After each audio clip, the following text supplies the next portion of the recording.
2 hours of hiking, crawling through rocks, soaked in sweat, all for this. This was Cueva del Esplendor.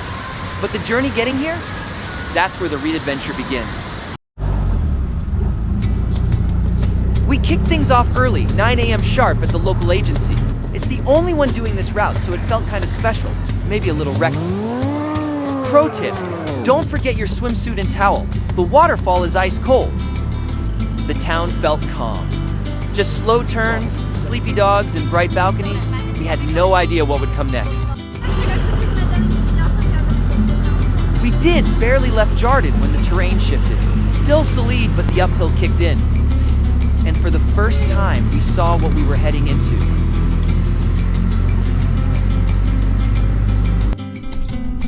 We left comfort behind. What followed was bone-shaking, gear-jumping chaos with views that made you forget every pothole. Looked back, and there it was, Jardin. Sitting low in the valley, wrapped in green like it was hiding out. The 30 minutes ride was rough, no lie.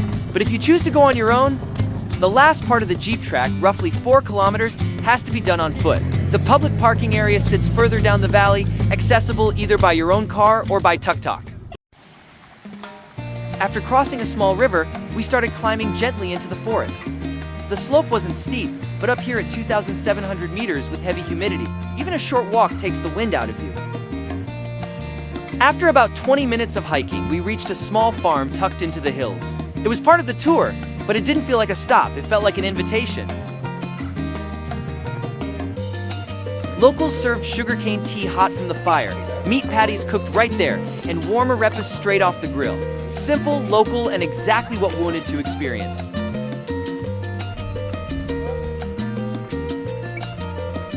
We soaked in the views, brunch hit the spot, and then, time to move. The real adventure was waiting.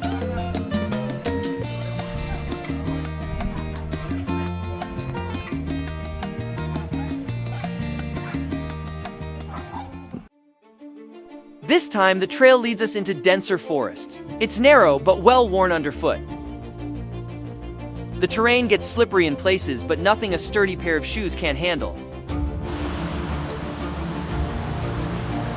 Tree roots jut out from the ground now and then, so watching your step becomes part of the rhythm. Because riding like inside the cage is so... The trail winds up and down, shifting with the land. Sometimes it's even a bit more. Luckily, ropes are fixed along the steep descents, giving us something to hold on to as we make our way through. Around halfway through the jungle trail, we come across a river with a small waterfall. The path gets increasingly slippery, and the conditions toughen up.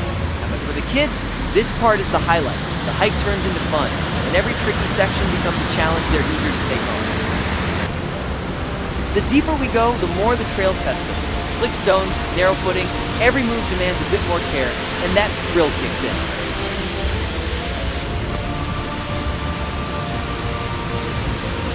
Reaching the second river feels like a signal. The final stretch is close. Far off, the sound of rushing water cuts through the trees, guiding us forward.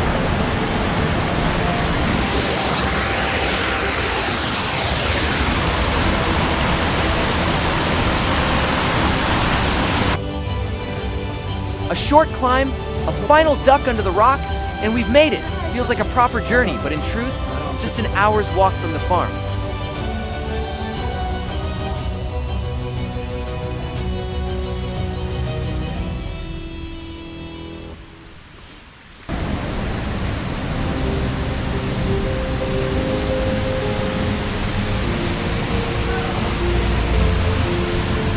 We finally emerge from the forest into open space. Just ahead, Cueva del Esplendor.